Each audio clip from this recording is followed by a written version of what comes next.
Good afternoon, fellow Toastmasters. Over the last several weeks, I spent a lot of time thinking about what words I was going to use to inspire you today. And I actually wrote a pretty flowery speech on living in the moment, dreaming big, and overcoming adversity. And I started to practice this speech, and then in doing so, I realized that it was total garbage. It was boring, it wasn't enthusiastic, it wasn't unique to me, and anybody could come up here and read it off a sheet of paper. So over the last couple days, I've done some soul searching about what's unique to me and my story and how I can use that to inspire you. And it brought me back to thinking about my experiences in the Marine Corps. So I've nailed it down over the course of the last several days to really just 5 points that you'll see on the board here, if you haven't read them already, with things that I've learned, sometimes the hard way, through the Marine Corps. And I'm going to elaborate on each of these 5 points, and I'm going to tell you the story associated with how I learned each one of these points. The first point is to always stay positive, no matter what the circumstances are with your current situation. It was March of 2010. I was in Northern Virginia with my platoon. We were setting up a defensive position. And the temperature was in the high 30s. It's a little bit colder there than California, as I'm sure you can imagine. And it had been raining for 3 days straight.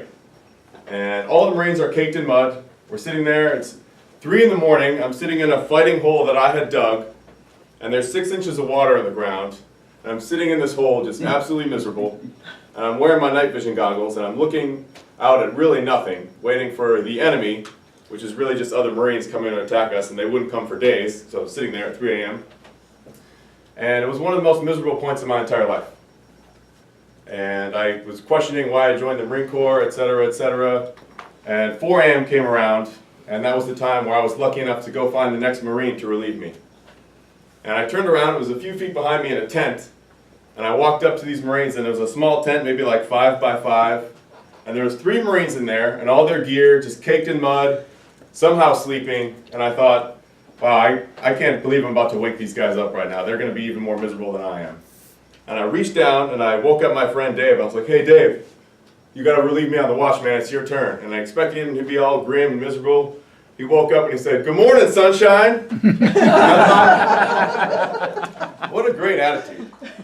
Because he had every right in the world to be absolutely miserable. Because it was raining, it was muddy, there was really no end in sight. But he kept a positive attitude. And that's something that I think we all can take away. And that's something that I think about throughout my life, almost on a daily basis.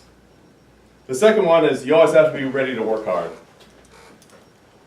The most successful person I think I've ever met in my life was a staff sergeant in the Marines, and we lived together in Afghanistan and we shared a desk. And for all 12 months we worked right next to each other. And I was the officer, so I thought, well, I'm going to come in before him every day, I'm going to leave after him every day, and I'm going to set a great example for him. But over the course of the deployment, I never was able to do that. Midnight would come around and I'd be like, all right, Staff Sergeant, I got to go to sleep, I'm dead. He'd be like, all right, sir, go get some sleep, I'll catch you in the morning. And as I left, I would think to myself, well, I'm going to sleep before him, maybe I can get an edge on him in the morning, and I'll come in earlier before he even gets there. So I'd come in at 5 in the morning, maybe 4:30, try and beat him. He was already there. He was ready to work, all 12 months. And he recently got out of the Marine Corps, and I just talked to him about a month and a half ago, got out of the Marine Corps, went to go work as a store clerk at a grocery store that he worked at when he was a kid. And he was just a store clerk, and within 3 months he was promoted to the manager of the store. And that never surprised me. When I heard that, it made sense, because he was always there, he was always ready to work. And that's something that I take away, and I try and follow through with in my life, because he set such a great example with working hard. The third one that I learned is have thick skin. And some of you may have learned this if you were either in the military or you had a parent that was kind of rough on you growing up. But I learned this within a few minutes of being in the Marine Corps. I was at Officer Candidate School in 2010, and I was kind of cocky. I just showed up there, and I was like, okay, I'm going to kill it. I'm ready to go. I'm ready to be a Marine. I've wanted to do this my whole life. And within 2 minutes of being there, I had this gigantic Marine come up to me right in my face and go, Shagarati, you're the most disgusting human I've ever seen. And I thought, this guy's probably seen a lot of humans in his life. I'm the most disgusting one he's ever seen. And that was really hard for me to take. And it didn't stop for the next 6 weeks, for me or anybody in my platoon. And the takeaway is, there's always going to be naysayers. There's always going to be people telling you, you're not smart enough, you're not good enough, you can't work hard enough, it's not meant to be, but you got to push through that.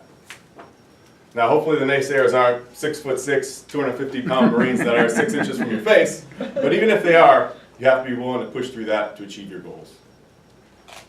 The fourth point I'd like to discuss today is what the Marine Corps calls circling the wagons. And what that means is taking a step back from what you're doing, getting in a circle with your peers, and giving each other honest, critical feedback, which is sometimes hard for people to do. In early 2014, I was with 1st Marine Division. We were doing some training at 29 Palms, which is some pretty miserable desert. And we were there for 3 weeks, and every night my company commander would come find us. He'd be like, all right, I need my officers, we're gonna circle the wagons. And I was like, you gotta be kidding me, like I just wanna go to sleep. Nobody even uses wagons anymore, it's from the 1850s, this is dumb, this is BS. But I didn't say BS, I said, which you can imagine. And I realized later that he was right. That even if I was tired, even if it wasn't convenient, I had to take the time to step back, to take feedback from my peers, look at my goals, and kind of reevaluate where I was, if I was really going to improve, if we were going to improve as a unit. The last point I want to make today is you have to surround yourself with people that are better than you. When I was deployed to Afghanistan, I was there for 12 months. I lived in a tent that was probably about half the size of this room with 3 other Marines. I'm sure you can imagine the smells that build up in such a tent when there's 3 Marines living in a hot desert in close proximity to each other for 12 months.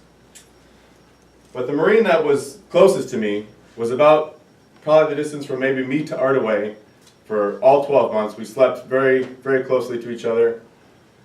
And he was better than me at anything and everything. He was my superior. And to be honest with you, I really hated it. I hated him, because he was better at physical training than I was, he was better at working with the Afghans, he was a better ground fighter.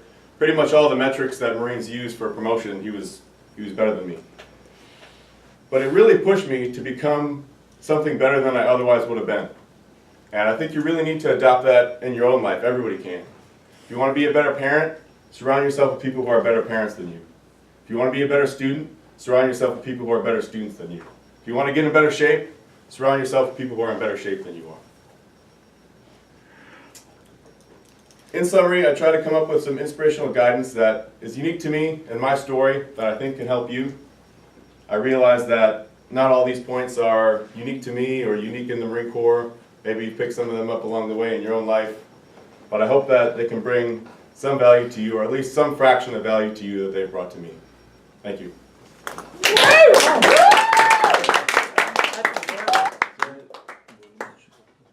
Thank you for that rousing.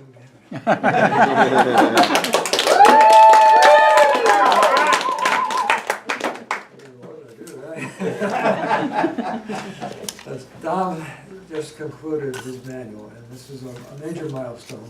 We all strive to get to speech number 10 and get that recognition. It helps us, it helps the club, helps the district, etc. So congratulations, Dom, for making it through. Specifically, the speaker is to inspire the audience to improve personally, emotionally, professionally, or spiritually, relying heavily on emotional appeal. The speech should appeal to noble motives and challenge the audience to achieve a higher level of beliefs or achievement. The speaker is to use the skills learned in previous projects and not use notes. And that's basically the assignment. Now, the way I'm going to handle this is we're going to do a round robin. And I've made a number of notes about Dom's speech that I'm going to hold back on until I hear what you have to say, because I might not have anything else to say by the time we go into the room. Everybody's going to get 30 seconds. Ideally, you might have one positive thing and one area for improvement that can help Dom. If you don't have both, that's okay. Limit it to 30 seconds. So, Mr. Timer, Madam Timer, Ms. Timer, will you please just turn the red light on at the end of 30 seconds? Okay. And if the person continues on, would you please stand up to acknowledge that to that person who she's over to. Let's start with Tom Pro. Tom, okay? Thanks. Dom, I get a chance to be your mentor, and he's always come to me for advice which, only being a couple speeches at him, I always appreciate that he at least asked me. But to see that he came in, he gave a topic that 2 days ago wasn't what we talked about at all. He came out here and gave a good topic, good speech, natural, personal, personable, relatable to us from his Marine experience to anybody. And I think that's an achievement in and of itself. And the comments I wrote to Dom, because I always forget we're going to do round robin, was to have a drop the mic moment at the end of an experience instead of saying, in summary. Thanks. Okay, Val? Oh, there it is. Bravo! Bravo. I have 30 seconds. That was a fabulous speech. Number 10, fantastic. You started as a young baby Toastmaster, standing at attention, barely able to move and function like most of us, and we think we're never going to get beyond this. But you did indeed. Stay positive. You worked hard. You did all of the points you did on the board, and you didn't do them on PowerPoint or Prezi. Yes! You realize that this and your voice and your vocality and your body language knocks it and rocks it. Thank you. Thank you, Val. Pat? Dom, I really appreciated the humility and the personal honesty with which you delivered your inspirational, well-organized, logically presented, excellently delivered speech. Thanks. We'll keep the applause over again. I like how you say stay positive. I've run into a lot of situations, like you said, on the ship where I've been standing watches, being awake at times that I don't want to be awake at. So it'll be something for me to take going forward.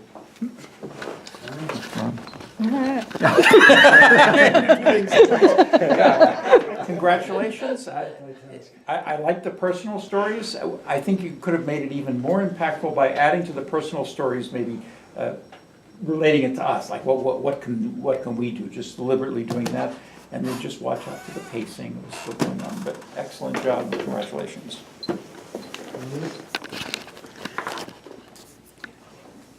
Excellent. Number 10, really fantastic. I'm not sure if you were, I actually have a little bit the opposite of I think what you were saying. I really liked your stories. They were your personal stories, and it helped us to relate to you better. And the pacing, I wasn't sure if you were talking about the pacing of the speech or the pacing back and forth. I did notice you were still pacing back and forth a little bit up front, but really fantastic, huge progress, really nice. Okay. I think I heard your first speech, the ice break. I remember the mom. Yep. And then this one is your last one. It's a very good speech. I love your story, and really inspire me, inspire me. And I need that's your right for me, because I always need I always stay the positive side. This is my personality. But the people around me, everybody Korean than me. That's making me good. Okay. Yeah. I didn't finish. Be able to stay up that long, that's great. John? Thank you. Dom could tell from both the content of the speech and the manner of the delivery that it was truly from the heart, that it was something that was truly, or that truly meant a lot to you, and that you shared with us very well. Also, you used the knife hand just the right number of times to emphasize all the key points. So it wasn't an excessive use of the knife hand. I would say it was in that sweet spot of enough to get the point across and emphasize the key points. So it was a lot of fun to listen to. Great speech, and I just wanted to share a couple of thoughts with you. The power of three.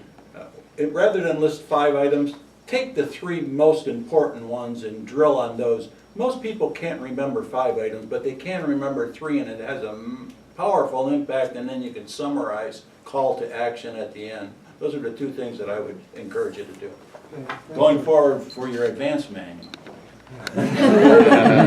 Where you go next, that's right. Thank you, everybody. Now let's give our round of applause to everybody.